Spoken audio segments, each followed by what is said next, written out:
அல்லேலூயா சொல்லலாமா? அல்லேலூயா, அல்லேலூயா.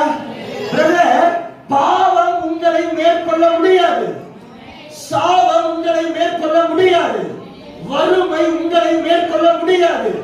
அல்லேலூயா சொல்லுங்க பாப்போம். திறமையின்மை உங்களை மேற்கொள்ள முடியாது.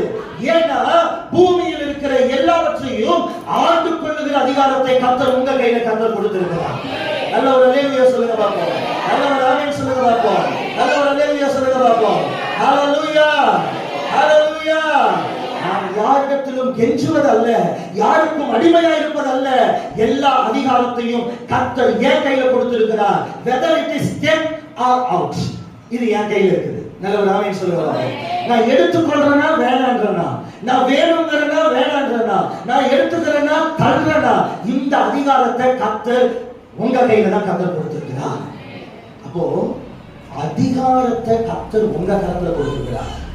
அந்த அதிகாரத்தை பயன்படுத்தும் பொழுது நீங்கள் இந்த உலகத்துக்கு வெளிச்சமா இருக்க முடியும். நிறைய பேர் நம்ம கையில என்ன இருக்குன்னு தெரியல. நல்ல ஒரு அல்லேலூயா சொல்லுங்க பாப்போம். நல்ல ஒரு ஆமென் சொல்லுங்க பாப்போம். நல்ல ஒரு அல்லேலூயா சொல்லுங்க பாப்போம். நல்ல ஒரு ஆமென் சொல்லுங்க பாப்போம்.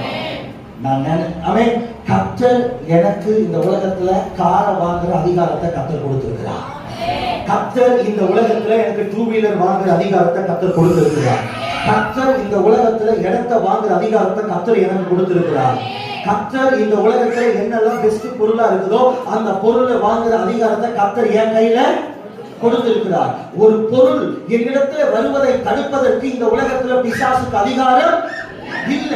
ஏன்னா இயேசு என்றைக்கு இந்த உலகத்தை படைத்தாரோ அன்றைக்கு பூமியை அவன் நமக்கு கீழ்ப்படுத்தி இருக்கிறார் ஒழிய பூமியை நம்மை ஆண்டு கொள்ளும்படியாக வைக்கவில்லை.